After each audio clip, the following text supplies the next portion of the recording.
So the topic of the lecture today we're going to discuss is interstitial lung diseases. We're going to discuss which diseases are classified under the major heading of interstitial lung diseases.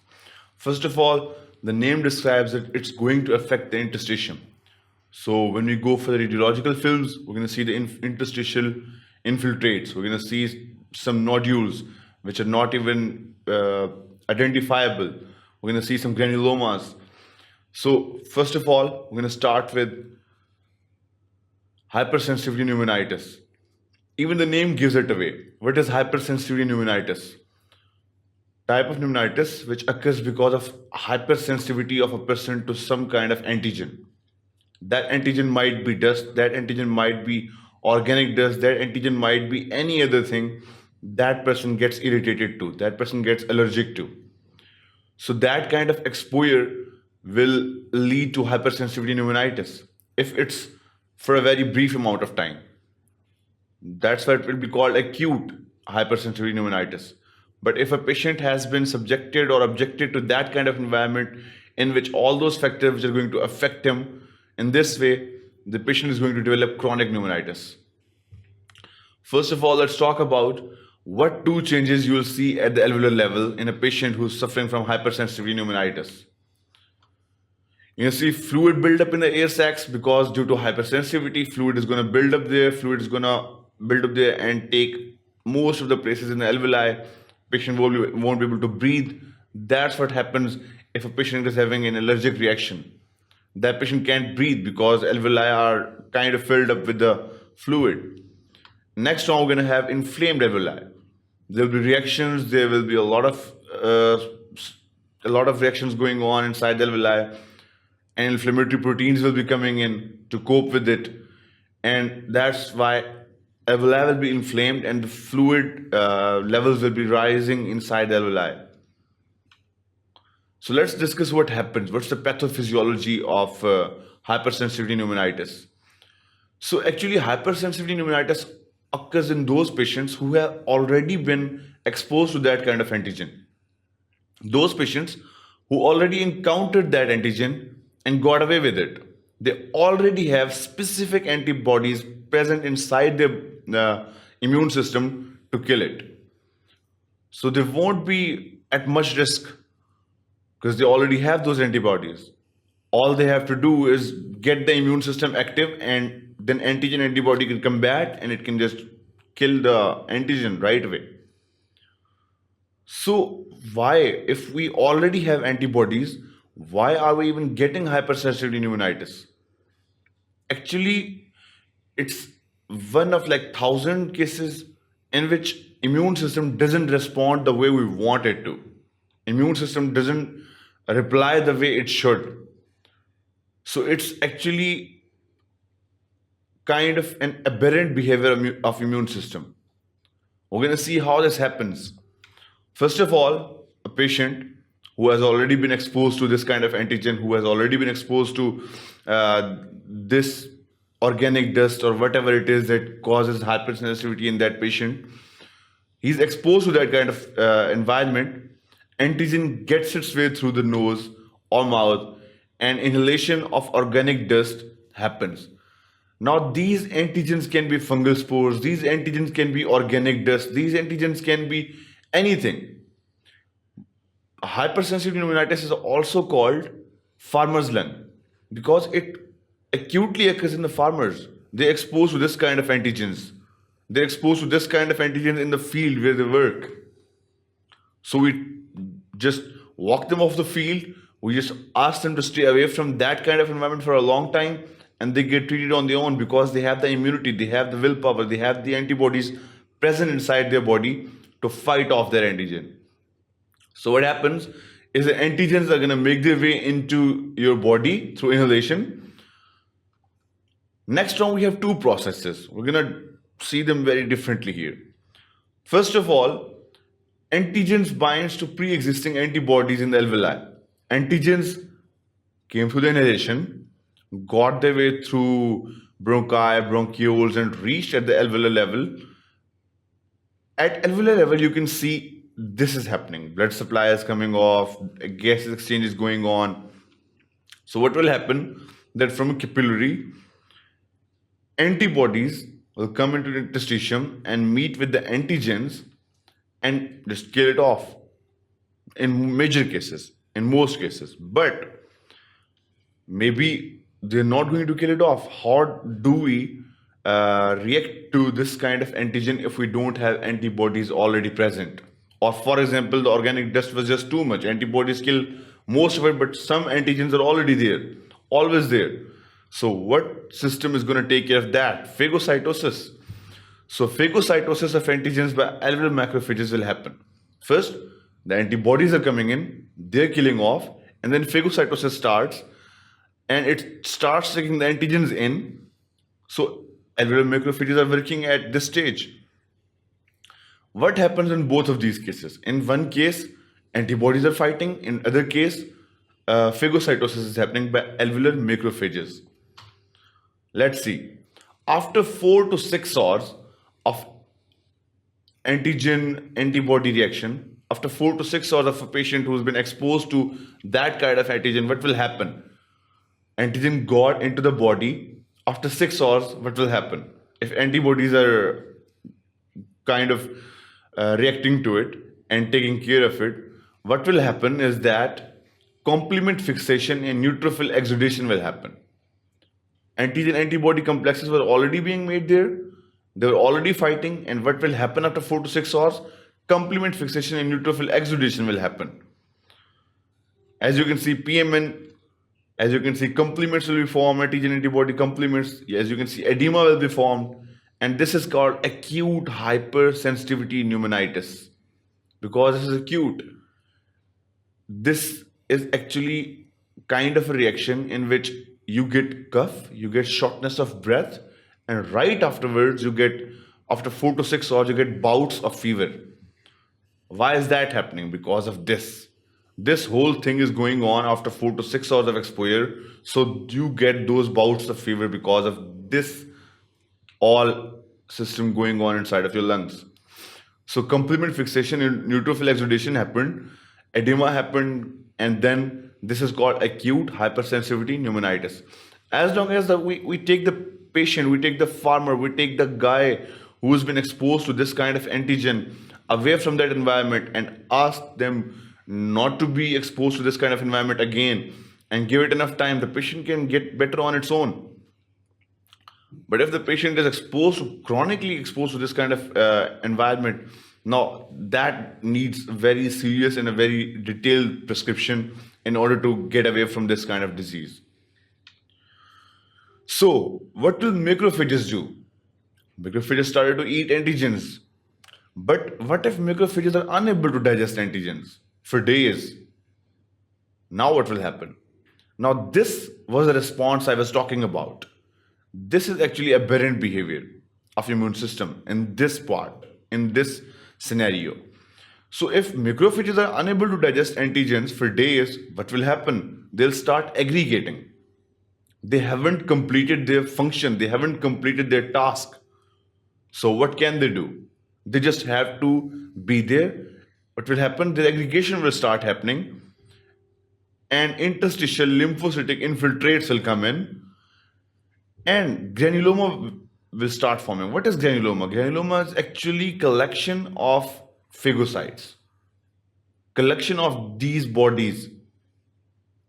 So granuloma formation will start. This happens in chronic hypersensitivity pneumonitis. It's also called granulomatous pneumonitis because no granuloma is formed in acute hypersensitivity pneumonitis, but in the chronic form, it's being formed because the phagocytes are unable to digest that antigen. They're going to collect, they're going to pool, they're going to form into a granuloma, and this will keep on happening and happening. That's why it's called chronic hypersensitivity pneumonitis, or otherwise said, granulomatous pneumonitis. Next on, we're going to talk about what will it be looking like on pathological slide. On a pathological slide, as you can see a focus here. You can see the as you can see, the phagocytes are collecting here, and they formed this focus. They formed this structure. You can easily differentiate it from the rest of the slides. Look at it, they have accumulated all around. They're unable to digest the antigens. Next on, we have chest x-ray of the patient who's suffering from hypersensitivity pneumonitis. So what do you think we'll see on the chest x-ray? Three things actually. Three. First of all, we're going to see interstitial infiltrates. You can see them here, here. So first of all, we're going to see interstitial infiltrates. Why? Because it's a disease of interstitium. Because it's a disease of interstitial spaces, interstitial structures. Number two, what we're going to see? Reduced upper lung volume. Upper lung volume will be least reduced in this condition. Number three, you can actually see the nodules. They are not clear yet, but if the patient is exposed to it chronically, you might start seeing them nodules. Ill-defined nodules can be seen on a good X-ray, on a good X-ray film. So you have to remember there are three basic things you're gonna focus on finding in a patient who's suffering from interstitial hypersensitivity pneumonitis. What are those? Interstitial infiltrates. Number two, you're going to look for nodules which are not apparent, which are not visible, they're ill-defined. And number three, reduced upper lung volumes. This is what happens if we go for the film. You can see these infiltrates all around the interstitium. Next on, let's discuss clinical features. How do we define that this patient is suffering from acute hypersensitivity pneumonitis? How do we define which patient is suffering from chronic hypersensitivity pneumonitis? Let's discuss. First of all, let's discuss the clinical features of a patient who's going to be suffering from acute hypersensitivity pneumonitis. For example, you are very much allergic to pollen. You're very much allergic to organic dust. What will happen if you go into that environment for like more than 5 minutes and you are exposed to that antigen, you inhaled it somehow, and what symptoms will be seen in you? What symptom will be seen in any of your friend if that patient was exposed to that antigen to whom he's hypersensitized towards? First of all, patient will have chills, patient will have fever. I already told you why fever is happening, why chills are happening. Because of those systems, because of those complement formations, because of that edema, because of that infection going on, chills, fever, sweating, myalgias, lassitude, headache, nausea, cough, and dyspnea. Two symptoms you don't forget in interstitial diseases are cough and dyspnea. You have to write them in every way, because they are going to happen. If a patient is suffering from interstitial disease, cough and dyspnea are bound to happen. You have to make peace with them. Now, on a further note, you already know the patient is suffering from cough and dyspnea. What you have to do is to define it further. How do we define it further?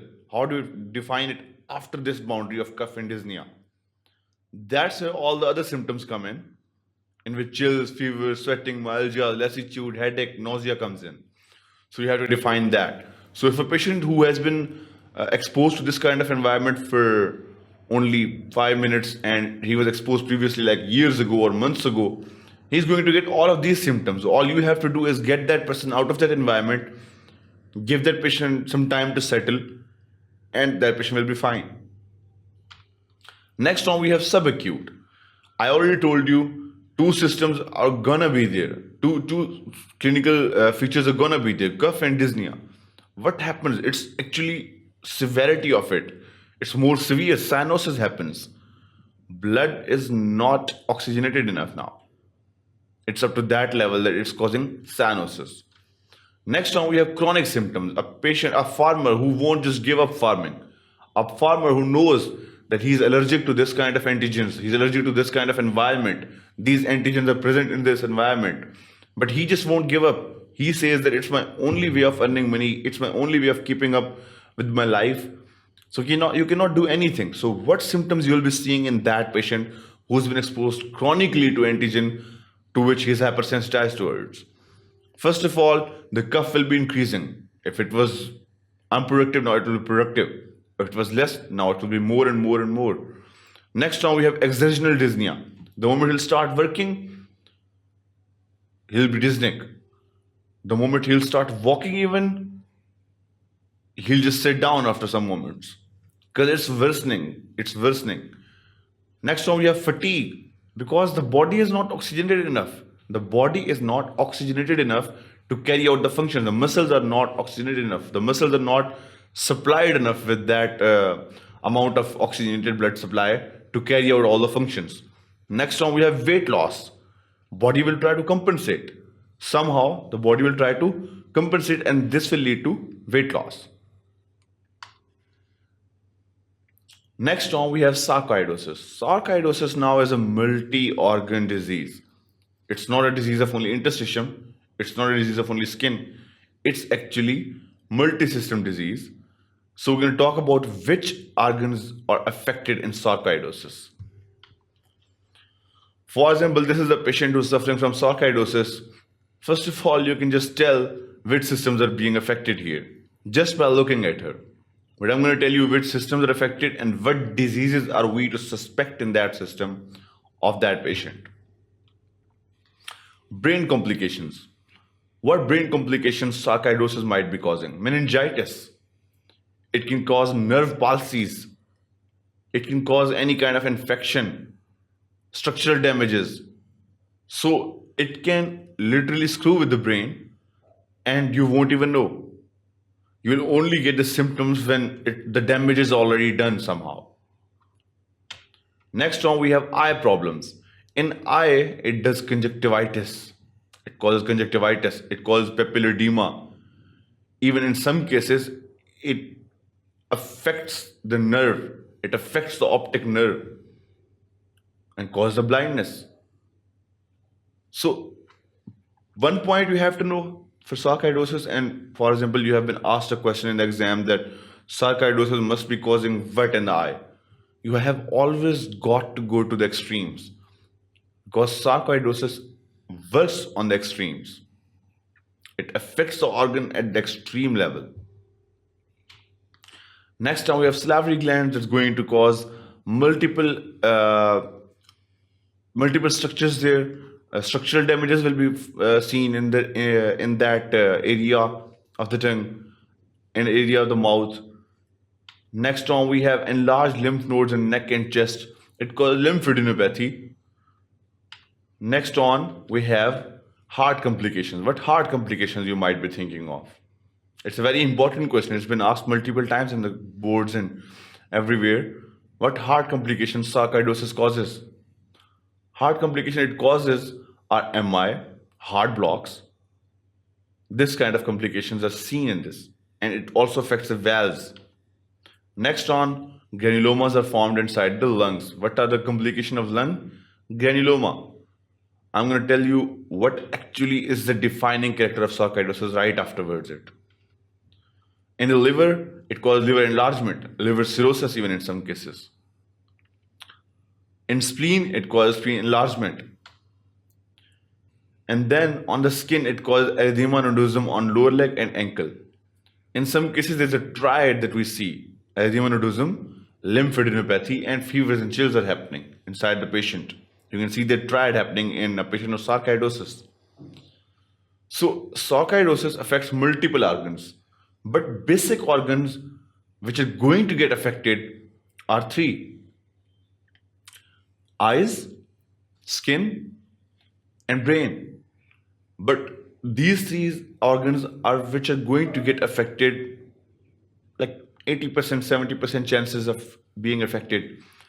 Now there's one organ that is going to get affected 100% of the cases, and that's lungs. That's what we're talking about.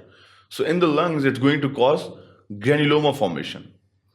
Actually, when we start respiratory pathology, when we go into sarcoidosis, how do we define sarcoidosis? It's a multi-organ disease. It's a multi-organ pathology in which is defined by the formation of non-caseating granuloma inside the lungs. So it's defined by non-caseating granulomas. Non-caseating granulomas, we're going to see how those granulomas are being formed, how they're the characteristics of it. But in the lungs, it forms granulomas. Next on, as you can see, it causes lupus, pernio, and skin lesions too. What ultra pathologies it does cause?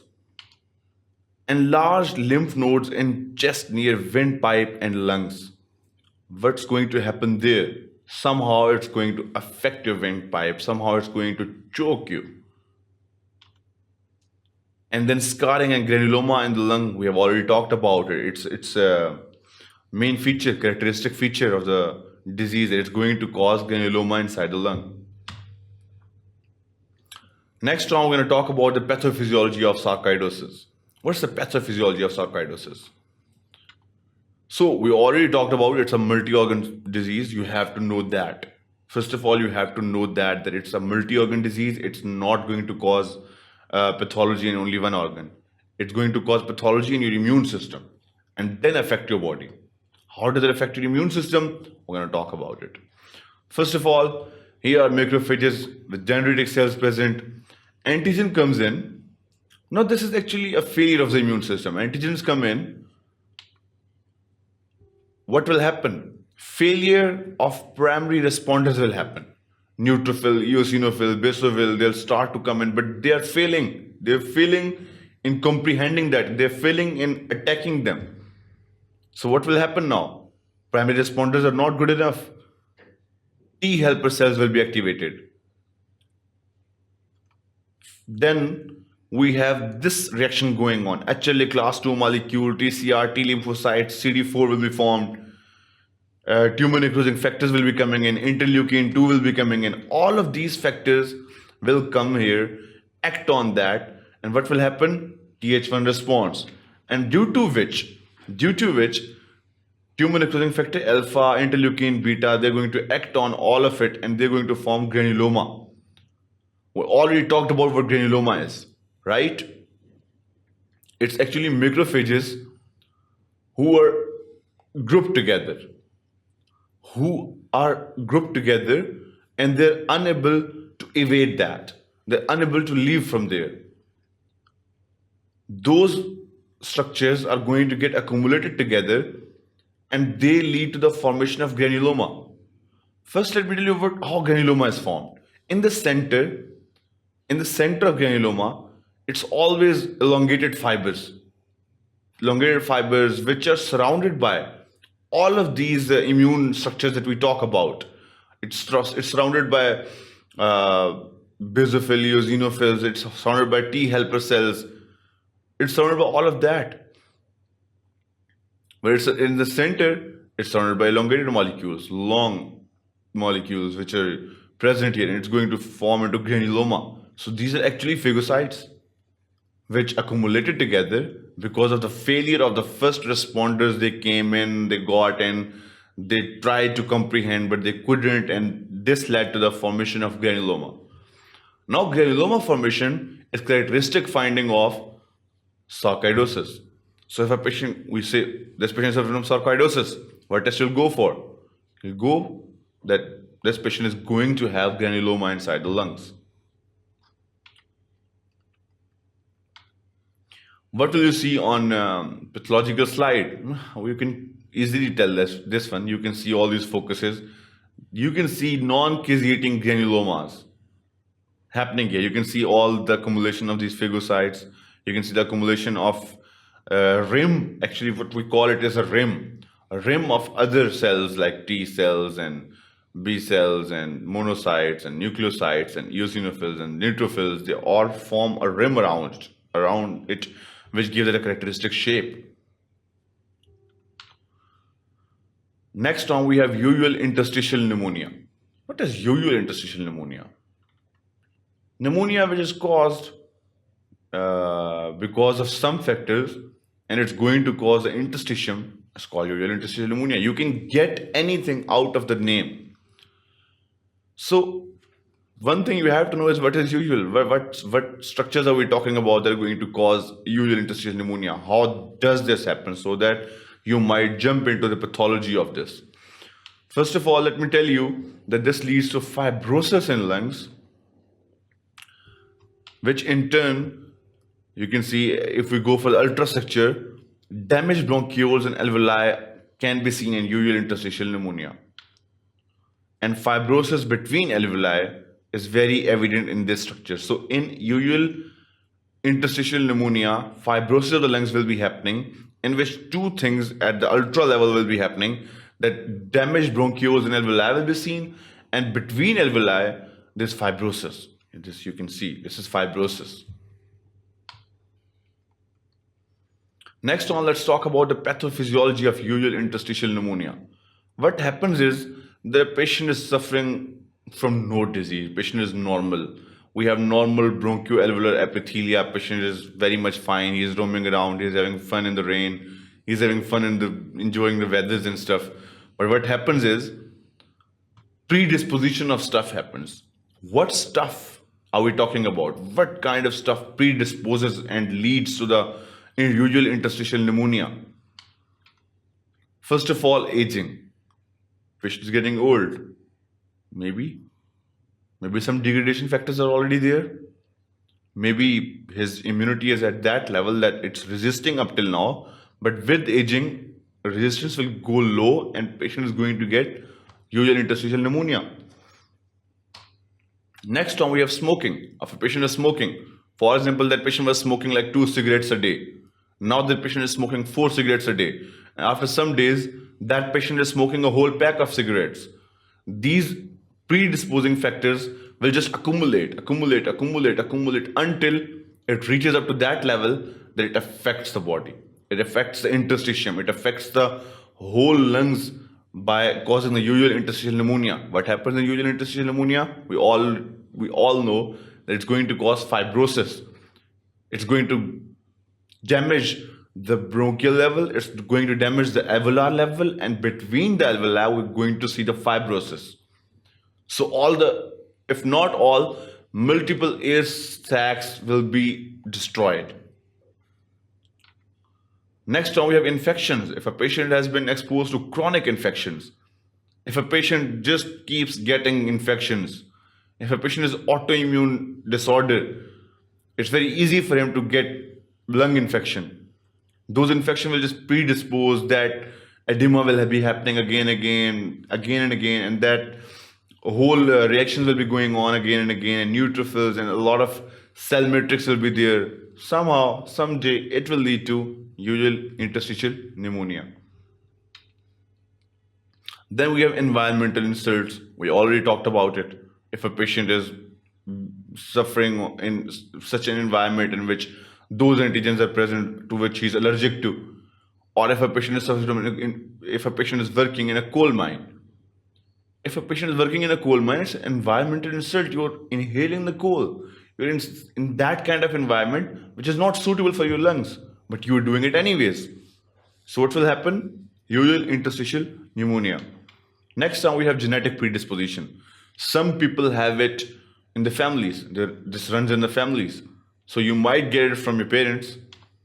Next on, we have Kashan accumulation. It's a chemical which keeps getting accumulated and leads to usual interstitial pneumonia. If it gets accumulated up to certain levels, it causes usual interstitial pneumonia. Then we have misfolded proteins, which can also cause this. We have micro aspiration patients who are at bed rest, who cannot eat, who are in a coma, or who are in like assisted respiration, and they have this NG tube going inside their stomach, and you're feeding them. But when you remove the NG tube, or if you're like putting it in, you have some kind of aspiration, some fluid, some food gets their way into the lungs, leads to usual interstitial pneumonia. So what happens? Now all these predisposing factors came in, any one of them, it can be any one of them. So they came in, lungs were fine, lungs were normal. They had normal bronchoalveolar epithelia.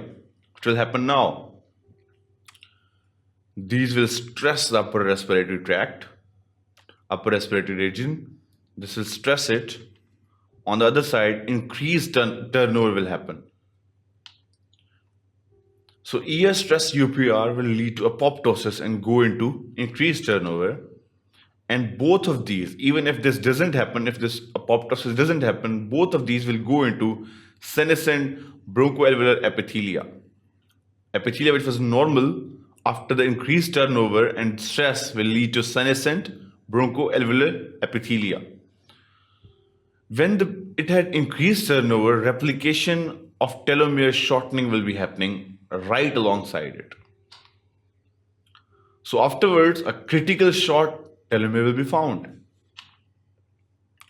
So these senescent bronchoalveolar epithelia will lead to this thing. So up till this, it was activation phase. First of all, we had this predisposition phase in which things were accumulating, things were going to attack, things were going to affect it. But afterwards, we had activation phase in which apoptosis and this happened, and afterwards senescent bronchoalveolar epithelia happened.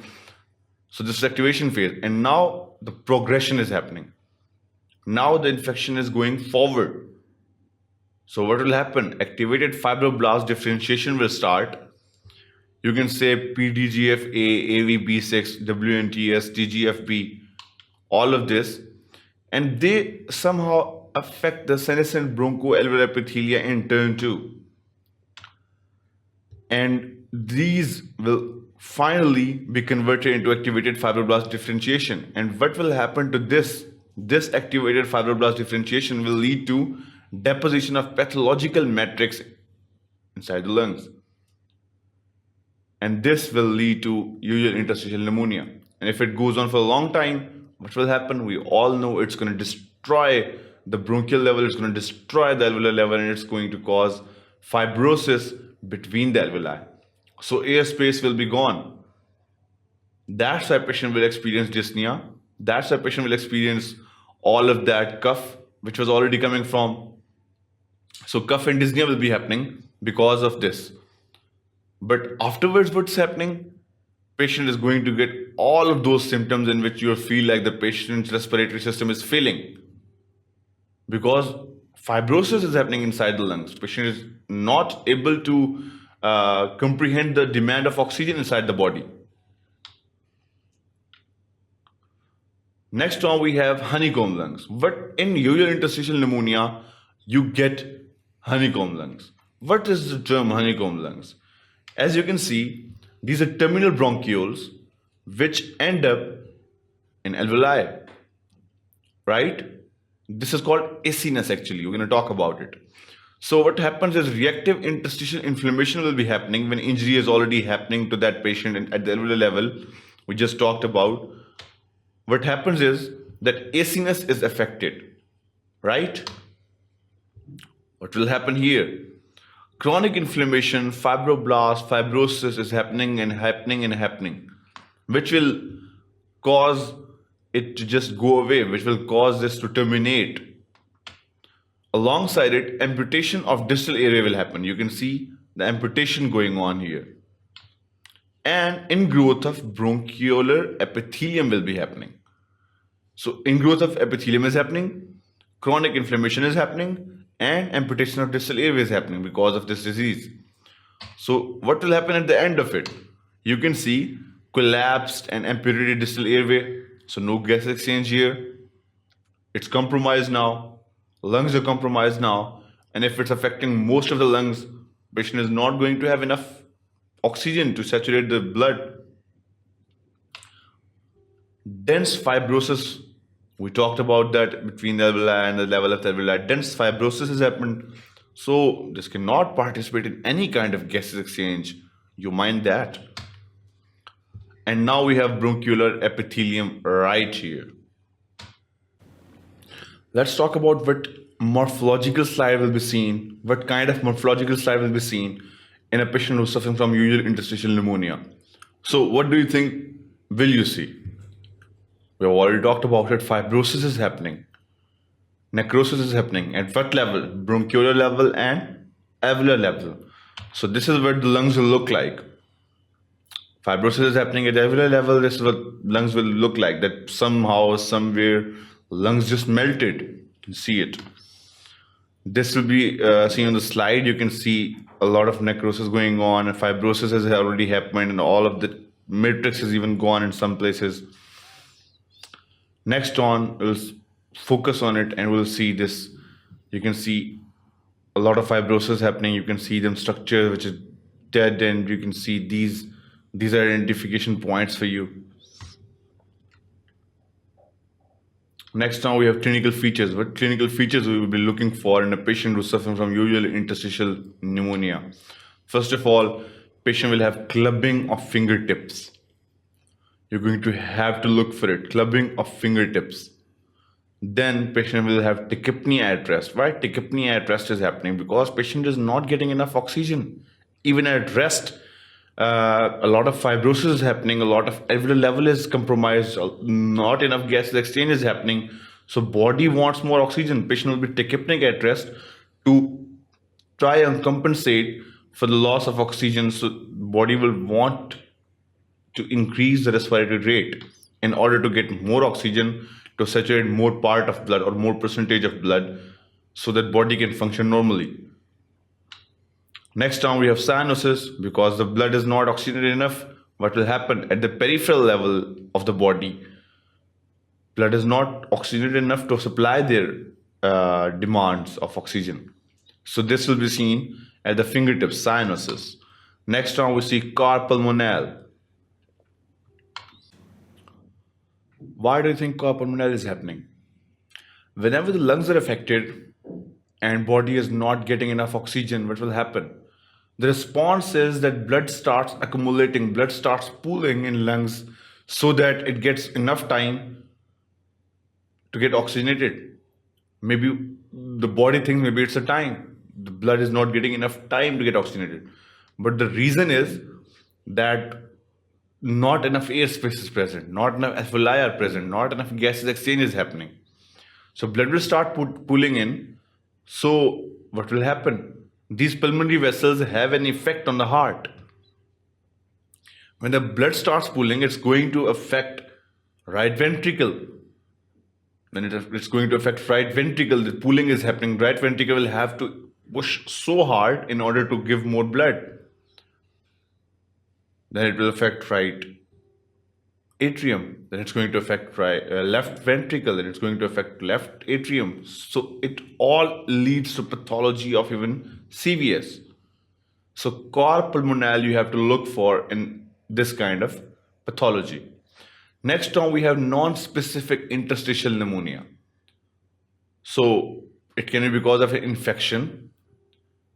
As you can see, it can be because of infection of bacteria or virus. Then we have collagen vascular diseases, which can be the cause of it. We have hypersensitivity pneumonitis. We talked about it it was the first topic in our lecture, hypersensitivity pneumonitis. It can be because of a drug reaction. It can be idiopathic. We might not even know the cause or reason behind it. So what happens? What's the pathology? In non-specific interstitial pneumonia, we don't know what's causing the pneumonia, but it's happening anyway. We have gone for every test in the lab. We have gone for every chest X-ray. We have tried to identify the cause of it, but we are unable to do that. And we have these four options I just told you to look for. That it can be either infection or collagen vascular disease or hypersensitivity pneumonitis or drug reaction or idiopathic. So we have to treat them accordingly. But what we will see in the pathological slide or on a film or radiological film, as you can see, interstitiums are barely surviving. Fibrosis is happening, a lot of destruction is happening. You can see up to even alveolar level, it's going to get affected. This is how it will be seen here. A lot of inflammation is happening, a lot of necrosis and fibrosis is going on. You can see the pooling here even. You can see the pooling here. Next on, what will be the clinical features of a patient who is suffering from non-specific interstitial pneumonia? We all know what will happen to a patient who is suffering from pneumonia. But how do we tell that this patient is suffering from non-specific interstitial pneumonia? Let me tell you, there's not much. I already told you two symptoms are going alongside with it whenever we talk about interstitial pneumonia, interstitial pathologies. It's shortness of breath and cough. So we might not even know that patient is suffering from non-specific interstitial pneumonia. We might be causing an infection. We might be causing some collagen vascular disease. We might be looking into some drug that patient took. We might be thinking that it's idiopathic. So we won't even know that patient is suffering from non-specific interstitial pneumonia because the symptoms are the same. Only thing that's differentiating from other ones are that radiological film findings and the severity of them. Next on we have desquamative interstitial pneumonia. What do you think desquamative interstitial pneumonia means? Interstitial pneumonia, we have talked about multiple interstitial pneumonia over the lecture. What's desquamative? It's actually accumulation of macrophages which is stained. It's a light brown in color or something like that, and that's the reason it's called desquamative interstitial pneumonia. As you can see, stain is you can see the stain, appreciate the stain, and this is the pathological slide of desquamative interstitial pneumonia. So it's just like interstitial pneumonia, but there's very slight difference, and that is the effect. It adds this pigment, it contains the phagocytes, and it gives off this color. That's why we call it desquamative interstitial pneumonia. If we look very closely, you can see they have this color, they have the stain, and they accumulated very closely. Next on, we have respiratory bronchiolitis. Whenever the word bronchiolitis comes in, I don't know why, in many cases it will be wrong too. I'm not asking you to take it from me. But whenever this word comes in, I just immediately think of viruses. So this is the pathological slide of respiratory bronchiolitis. What happens is that multiple viruses, it can be influenza virus, it can be parainfluenza virus, it can be other viruses, they get entry inside your body through inhalation, obviously. They're going to reach to the alveolar level, and when they reach the alveolar level, they're going to penetrate the terminal bronchioles, they're going to penetrate the alveolar levels, and they're going to just destroy them. This condition is called respiratory bronchiolitis. And if it's a viral infection, all the lymphocytes will be activated. And this is the pathological slide of a patient who's suffering from respiratory bronchiolitis. Multicellularity, lymphocytes will come in, infection, they try to fight it, immunity will strike in, but there's no effective treatment of a patient who's suffering from a viral infection. In this kind of way, you just have to support the patient until it's over. Next on, we have cryptogenic organizing pneumonia. Actually, cryptogenic organizing pneumonia are those pneumonias which did not settle, which did not resolve, and they still have the exudates present, and they're going to get fibrosed one way or another. Fibrosis is gonna happen now. It didn't settle. This is a photo taken for you to understand cryptogenic organizing pneumonia, that it didn't settle. Exudates are there. Next on, we're going to see what will you be seeing on pathological slide of a patient who's suffering from cryptogenic organizing pneumonia. What you'll be seeing is loose connective material which are polyplied plugs. These are called Mason bodies actually. This is a Mason body. That's how you differentiate this pathology. A lot of Mason bodies, you can actually define them. Next on, we have clinical features. What do you think will be different from other clinical features? Nothing will be different. They're going to have the same clinical features that we already talked about. So what we're going to focus is, we're going to go for a good history of a patient. We're going to go for a good physical examination. So that will differentiate whether the patient is suffering from one kind of interstitial disease or other kind of interstitial disease, because they're all going to have the same symptoms. On chest radiograph, You're going to have same interstitial infiltrates present. You won't be able to differentiate them. You won't be able to see what treatment you should be giving now. So you'll go for a good history, good examination, and then you're going to ask for these symptoms that you already know they're going to happen. Patient is going to have fever because it's an infection. Patient is going to have cough. Patient is going to have dyspnea. Patient is going to have flu-like illness. So all of these symptoms will be happening. So you have to ask for these symptoms, then go for a good history and examination, and then you can make your diagnosis. Next on, we have lymphoid interstitial pneumonia. Lymphoid interstitial pneumonia is actually a pathology in which the lymphoid cells which are present there, they go through a proliferation phase. They go through a proliferation phase inside the lungs, inside the kidneys. It's a pathology of that system, and it leads to, as you can see, a very hypercellular state, you can see. This is lymphoid interstitial pneumonia. What are the associated conditions which are present with it? First of all, we're going to talk about collagen vascular diseases, Sjogren's syndrome, systemic lupus erythematosus, rheumatoid arthritis. They're going to cause this disease, or dysproteinemia may be the lead cause of it, like polyclonal gammopathy, macroglobulinemia, pernicious anemia. These can be the causes which lead to lymphoid interstitial pneumonia. Or thirdly, we have infections like pneumocystitis, Jirovecii pneumonia, Epstein-Barr virus, chronic hepatitis. And last but not the least, it's basically that we have seen in most of the patients is it's basically because of immunodeficiency. It can be because of HIV infection, severe combined immunodeficiency syndrome. It can also be iatrogenic if a patient went through like bone marrow transplantation or a patient took phenytoin. It can also be the leading cause of causing lymphoid interstitial pneumonia. Next on, we have Langerhans cell histiocytosis.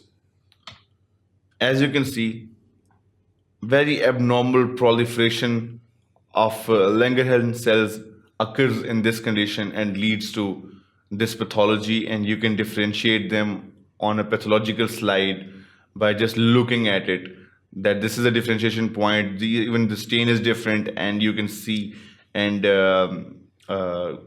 differentiate it from the other ones. What are the clinical features of a patient who suffers from Langerhans cell histiocytosis? It's going to have non-productive cough, it's going to have dyspnea on exertion, and it's going to have spontaneous pneumothorax. Now this is the only pathology, only clinical features that's actually different from the other ones. None of them had spontaneous pneumothorax. It can have collapsed lung because of this pathology. So non-productive cough, dyspnea on exertion, we have already seen that. But pneumothorax, spontaneous pneumothorax, you always think of Langerhans cell histiocytosis. Next on, we have lymphangioleiomyomatosis. It's actually a very rare disorder and very important one disorder. What's lymphangioleiomyomatosis? It's actually proliferation of LAM cells, leiomyoma cells, which have the capacity to cause neoplasia. So when the proliferation of those cells is happening, it's going to cause neoplasia. It's going to cause other kind of pathologies. So lymphangioleiomyomatosis will be the result of LAM cell proliferation inside lungs and axial lymphatics. You can see this is the left lung, this is the airway. Healthy lung tissue will be just like this. And what will happen if a patient is suffering from lungs with this disease and LAM cells are proliferating inside of it? Lung cysts will be happening. These are lung cysts. Airways are blocked by these cysts. So how these cysts form? Proliferation of LAM cells will lead to the formation of these cysts. These cysts will block them airways, and patient won't be able to breathe. So this is a pathology that's happening from the overview of it. We can just see that, okay, it's going to block the airway, it's going to cause airway blockage, it's going to cause collapse of the lungs. So it can actually lead to collapse of the whole lung. It can lead to collapse of whole lobes. It can lead to collapse of whole lung.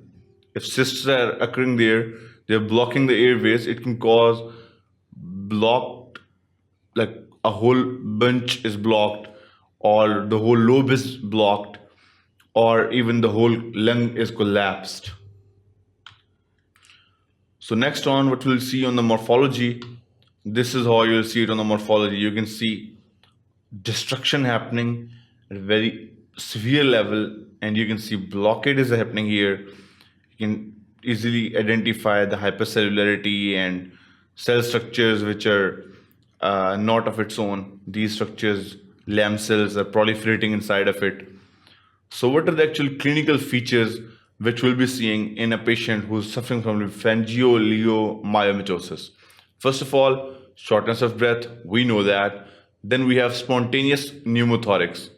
Patient is going to have spontaneous pneumothorax. Why do you think that's happening?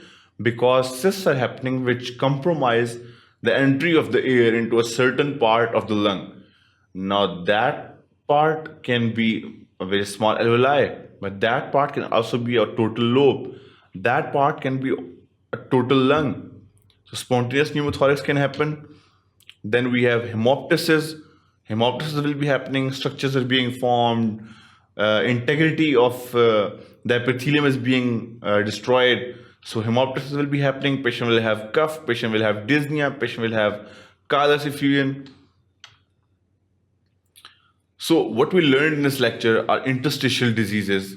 How do we differentiate them from one another? How do we differentiate which disease is different from which disease on the basis of their etiologies? We talked about that hypersensitivity pneumonitis is because of hypersensitivity to a certain antigen. We talked about some pneumonitis which are of unknown origin. We don't even know. Some are because of proliferation of normal cells which are fine and can be taken care of. But some of them are not because of proliferation of normal cells, but are because of proliferation of cells like lamb cells. And they lead to neoplasia. And they're also associated with abdominal tumors. So what we have to know that all of these diseases are going to have symptoms like cough, shortness of breath, dyspnea. Then we're going to talk about fever. All of these symptoms will be there in each and every one of them, except one symptom that we talked about at the end, two pathological diseases. One was Langerhans cells, and one was, we talked about it, leiomyomatosis, in which collapsed lung is happening. Otherwise, the symptoms are same. So how are we going to differentiate them? On the basis of history and examination, and then we go for a detailed overview of the patient, that what symptoms that patient is happening, some symptoms are happening to that patient, and then we go along with it. Thank you for watching sqadia.com.